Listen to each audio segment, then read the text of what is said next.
The ancient book of Jasher, Jacob and Esau. Jasher is not a book of the Bible, but it covers the history of the world from Genesis to the conquest of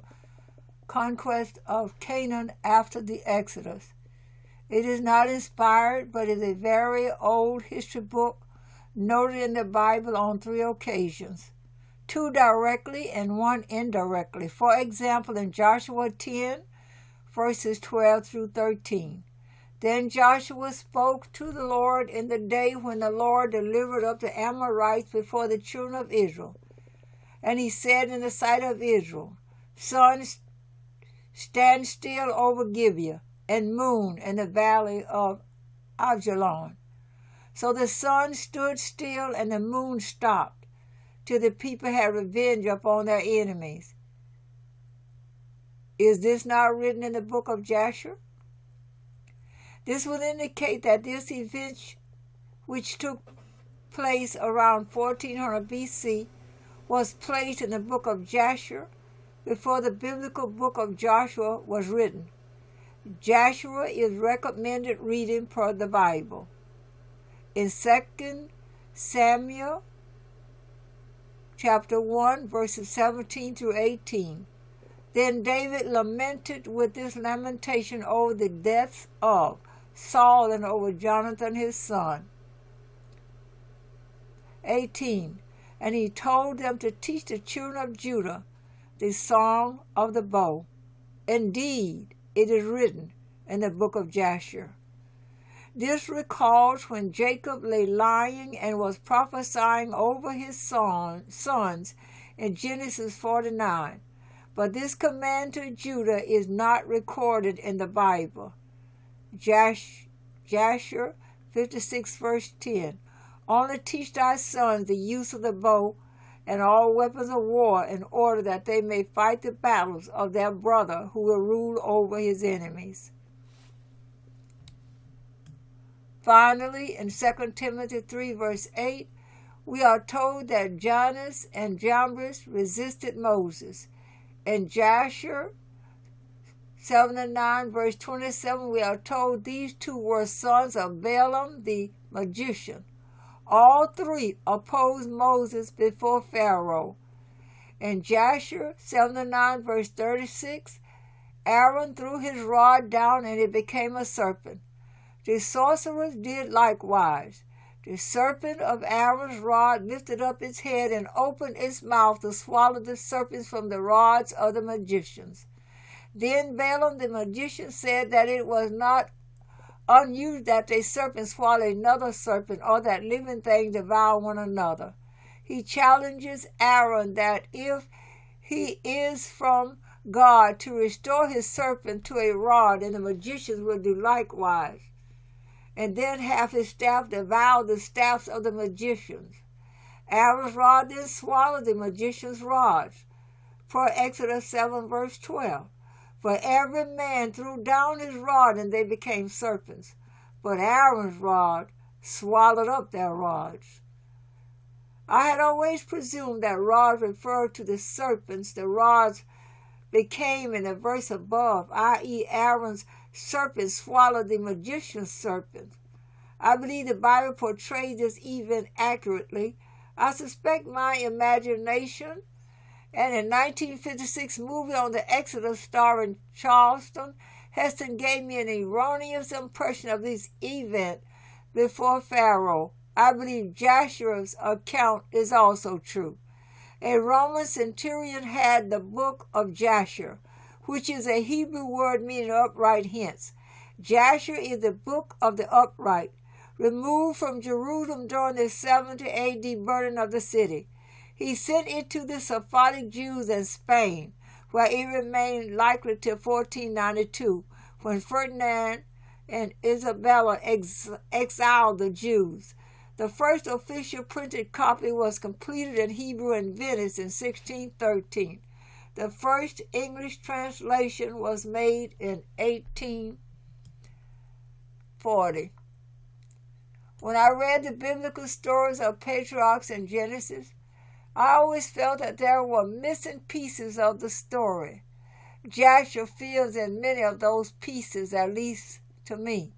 For example, when Jacob returned from Aram with his wives, concubines, sons, and wealth, Esau seems too forgiving for someone who wished to murder his brother. Granted, God can grant Jacob favor with Esau, but it does not seem to fit with Esau's character. In the same light, Esau sells his birthright for a bowl of lentil stew. The possessor of the birthright gets a double portion of his father's goods, i.e., if there are 2 children, the owner of the birthright gets 2/3 of his father's inheritance. Yet the Bible merely notes at the end of Genesis 35 that Jacob and Esau buried their father Isaac with no indication of who got what. Did Jacob demand the double portion allotted to the possessor of the birthright? He had been very frightened of Esau, but now his sons had grown up, and, according to Jasher, they were mighty men indeed. Esau does not seem to be the type of man who would allow Jacob to take the birthright portion. What happened? Jasher has twice the information of Genesis and explains this, and well, to me. According to Genesis, the story of Jacob and Esau begins about 25 verse 18 with the genealogy of Isaac their father. The story of Esau ends about 35 verse 29 with the death and burial of Isaac, though 36 lists Esau's genealogy. Afterwards, no further information on Esau is given, though Jacob continues to his burial in chapter 50. Genesis does not put a lot of flesh on the bare bones story of the two. We are told that the two fought in Rebekah's womb, and that 2 peoples would be separated from Rebekah's body. The older Esau would serve the younger Jacob, per Genesis 25, verse 23. Esau was a man of the field, a hunter, while Jacob was a mild man dwelling in tents, per Genesis 25, verse 27. Per Genesis 25, verse 29 through 34, one day a weary Esau came in from the field and asked for some of Jacob's lentil stew and bread. Jacob sold them to Esau for the birthright, which guaranteed the firstborn a double portion of their father's estate. Esau felt he was about to die from hunger, so he sold his birthright to Jacob. In effect, he despised his birthright. Jasher adds significant detail to this event.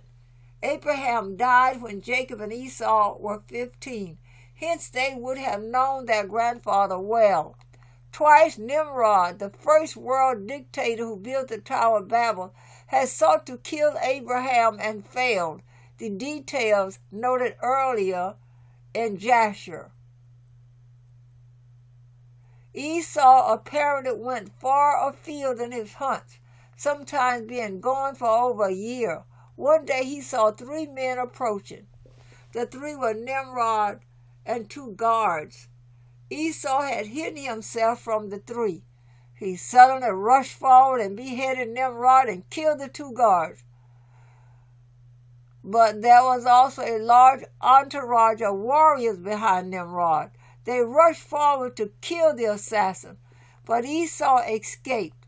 However, he was not coming home from just a failed hunting trip, but one in which Nimrod's troops tried to kill him, likely over several days or longer.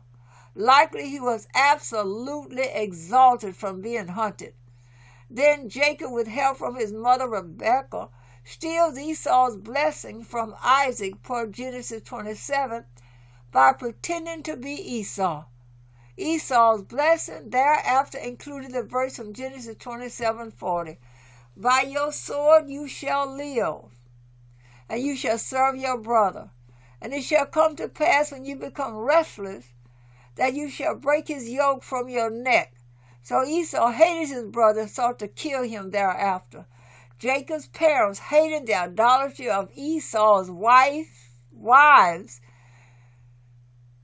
sent Jacob to Paddan Aram to marry among his uncle Laban's family. On the way, Jacob went to Bethel, where he dreamed there was a ladder to heaven, and angels descending and ascending. For Genesis 28, verse 20. Then Jacob made a vow, saying, if God will be with me and keep me in this way that I am going, and give me bread to eat and clothing to put on, 21, so that I come back to my father's house in peace, then the Lord shall be my God. 22, and this stone which I have set as a pillar shall be God's house. And of all that you give me, I will surely give a tenth to you. My impression is that Jacob does not have much at this point in time, which seems strange as his father Isaac was very wealthy. It seems unlikely that Isaac would have sent Jacob on this trip financially strapped. Jasher explains this. After stealing the blessing, Jacob greatly feared Esau and fled to the house of Eber, per Jasher 29, verse 11, where he stayed 14 years learning the ways of the Lord. Eber was the great-grandson of Shem, who according to Jasher 16, verse 11, was Adonizedek, king of Jerusalem, who met Abram and his men with bread and wine.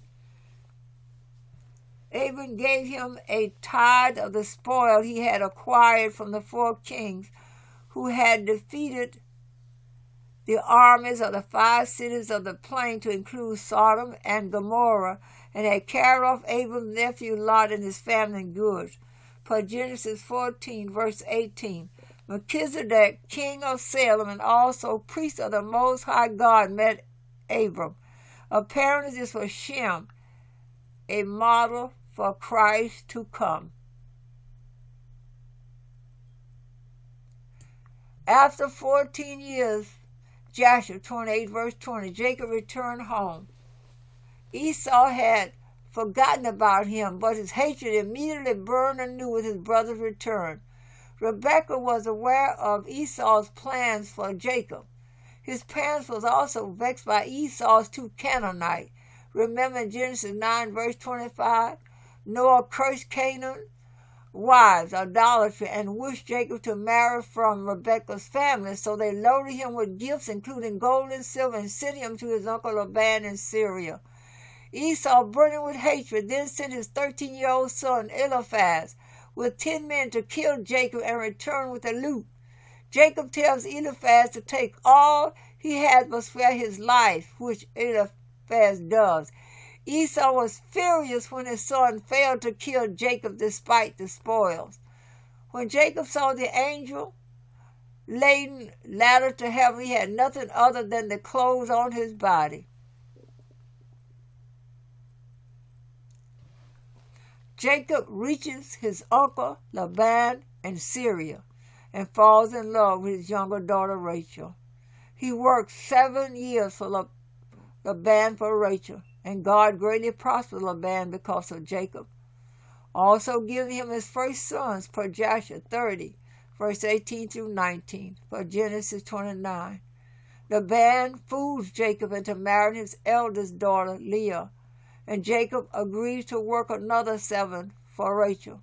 At the end of the 14 years, Jacob has 2 wives, 2 concubines, and 11 sons, but little else. Rebekah sends word for him to return home. Jacob tells Laban it is time for him to return home and build his own house. Laban, having greatly prospered under Jacob's stewardship, begs him to stay for payment of sheep. Jacob agrees, and immediately Laban begins to cheat him of his wages, per Genesis 30, verse 35, and Jacob cheats him back, per Genesis 30, verse 37 through 42. Of course, God is the primary reason Jacob becomes exceedingly wealthy over the next 6 years.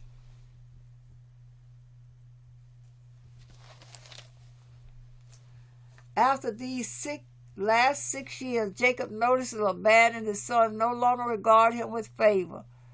The Lord tells him to return home, so Jacob leaves with all his family and wealth. when Laban goes to shear sheep. Jacob's favorite wife, Rachel, steals her father's idols without Jacob's knowledge. She did this per Joshua 31, verse 44, because she knew Laban would ask them where Jacob went and the idols would tell him. Laban easily solved this problem by asking other idols and pursuing Jacob thereafter. Per Genesis 31, verse 24, God came to Laban in a dream thereafter, telling him, "Be careful that you speak to Jacob neither good nor bad." Likely Laban intended to take all of Jacob's wealth, but God's warning gives him pause. Still, he wants his idols back, and he overtakes Jacob. He demands their return, and Jacob tells Laban to search his camp and kill whoever took them. Never dreaming his favorite wife did so. Rachel is a favorite to Laban also. When Laban enters her tent, she tells him she cannot get up from her camel's saddle because the manner of women is with her, i.e. she is menstruating. The eyes were hidden in the saddle. But Laban apparently is unwilling to believe Rachel will steal his idols. Hence, he does not search the saddle. Then Jacob tells Laban how he had mistreated him over the 20-year span, Genesis 31, verse 36 to 42. Laban makes a covenant with him by setting up a pillar and a heap of stones, telling him that he will not go past this heap to do him harm, nor will Jacob go beyond this heap to do Laban harm. They agree and part. It troubled me that Jacob sent his servants to Esau to tell him he was returning to Canaan. Jacob knew his brother hated him. Why would he give him this information? Jasher explains what happened. On leaving Jacob, Laban immediately sends his son to tell Esau that Jacob has returned, that he took Laban's daughters and children by the sword and had stolen his gods to Laban and made him wealthy after Jacob came to him with nothing. Jasher 31, verse 64. He, Esau, remembered his hatred, and his anger burned within him. Laban's messengers then go to Isaac and tell him that, and Rebekah and Esau is going to meet Jacob with 400 men to smite him and to take all he has. Rebekah then sends 72 servants of Isaac to Jacob with the information that Esau is coming. She asks Jacob to supplicate Esau and to give him a present. For Genesis 32, verse 1. So Jacob went on his way, and the angels of God met him. In verse 3, Jacob then sent messengers to Esau. I suspect the angels of God were the messengers from Rebekah rather than true angels. Remember, angel means messenger. Jacob's messengers reach Esau and tell him Jacob's story of his relations with Laban. Per Jasher 32, verse 9. And Esau answered them with pride and contempt. Surely I have heard, and truly it has been told unto me what Jacob has done to Laban, who exalted him in his house and gave his daughters for wives. And he begat sons and daughters, and abundantly increased in wealth and riches in Laban's house through his means. 10. And when he saw that his wealth was abundant and his riches great, he fled with all belonging to him from Laban's house. And he led Laban's daughters away from the face of their father as captives taken by the sword without telling him of it. 11. And not only to Laban and Jacob done this, but also unto me has he done so, and has twice so planted me. And shall I be silent? 12. Now therefore I have this day come with my camps to meet him, and I will do unto him according to the desire of my heart. Jacob's messengers return with Esau's reply, and Jacob is distraught. He prays to God, reminding him that he had told him to return to his home in Canaan, and God would deal well with him. he decides to appease Esau, taking 220 goats, 220 sheep, 30 camels, 30 asses, and 50 cows, dividing them into a total of 10 portions, and sending them to the approaching Esau. His servants were to put distance between them and tell Esau at each meeting, "We are the servants of Jacob, and we come to meet Esau in peace. And behold, Jacob cometh behind us, and that which is before us is a present sent from Jacob to his brother Esau." Then Jacob spends the night wrestling with God. He refuses to release him until he bless him. God agrees and renames Jacob Israel because he had struggled with God and with men and had prevailed. Genesis 32, verse 28. With the dawn, Jacob sees Esau coming.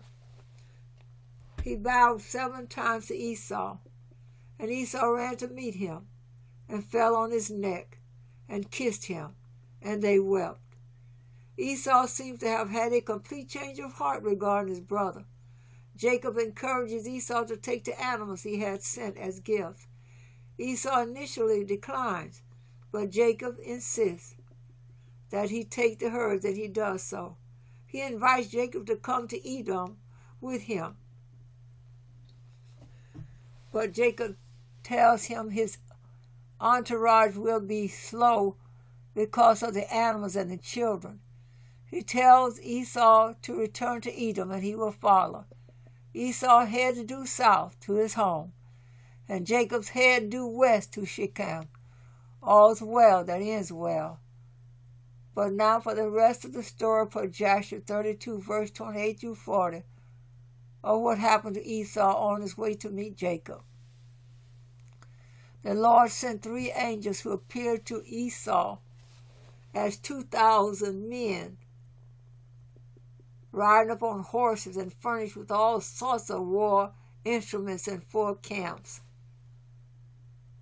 The first camp appeared to Esau as 500 men riding toward Esau, whose men are terrified and flee Esau. Though a noted warrior, Esau is so frightened he falls off his horse.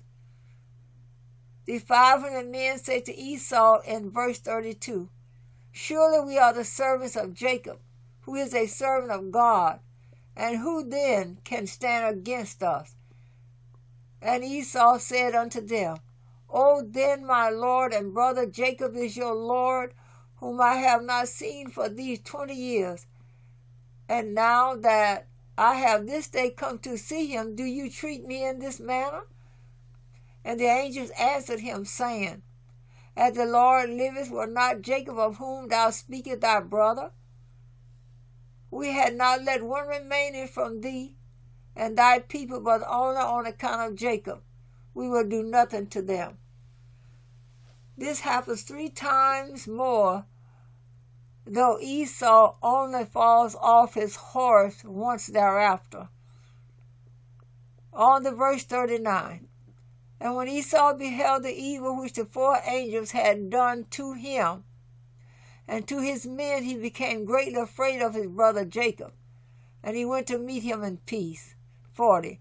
And Esau concealed his hatred against Jacob, because he was afraid of his life on account of his brother Jacob, and because he imagined that the 4 camps that he had lighted upon were Jacob's servants. 2 verses are allotted to the death of Isaac in Genesis 35, verse 28 through 29, ending with, "And his sons Esau and Jacob buried him." But was there a double portion? If so, who got it? Going back to Isaac on his deathbed, he blesses Jacob's children, per Jasher 47, verse 6. And Isaac also blessed the sons of Esau, saying, "May God cause you to be a dread and a terror to all that will behold you, and to all your enemies."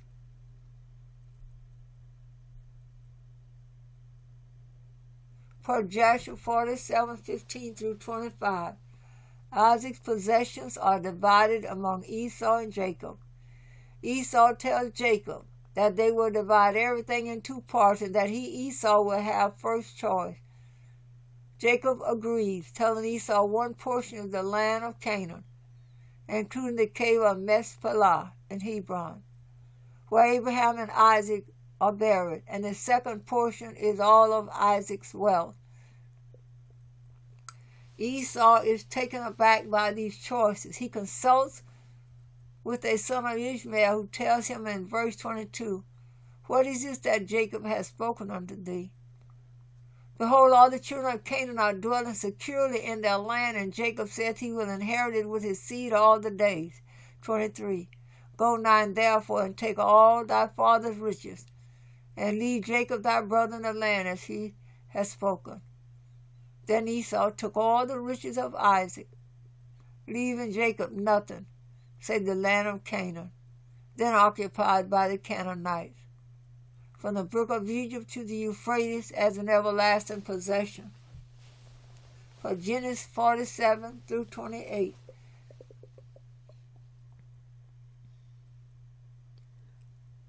Jacob lived in Egypt 17 years and died at age 147.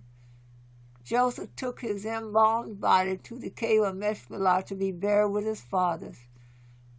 He went with his brothers and the army of Egypt. Nothing very interesting seems to have happened on this trip to Canaan according to the Bible. However, Jasher tells a different story. In Jasher 56 verse 50, Joseph, on arriving at the cave of Machpelah, is opposed by Esau and his sons, who state the cave is theirs. Esau says he did not sell anything belonging to him in all the land of Canaan. Joseph tells Esau he has a deed and witnesses. Esau tells him to send for the deed, which Jacob does. Then Esau attacks the Egyptian army and Joseph, but he is defeated, and in verse 64, a son of Dan kills Esau and cuts off his head.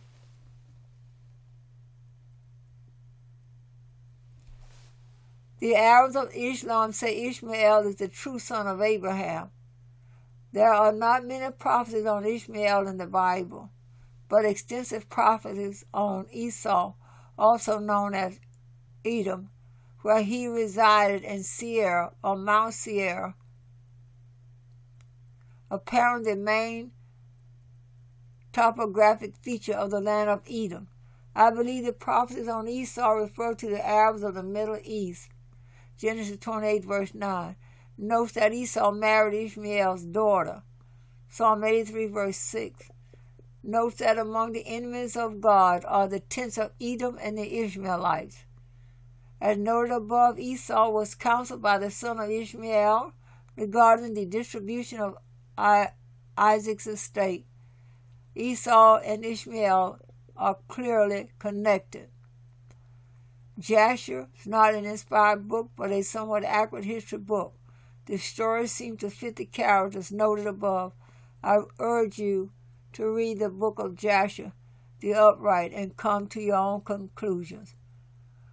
This article was by Richard Gentry, May 26, 2017.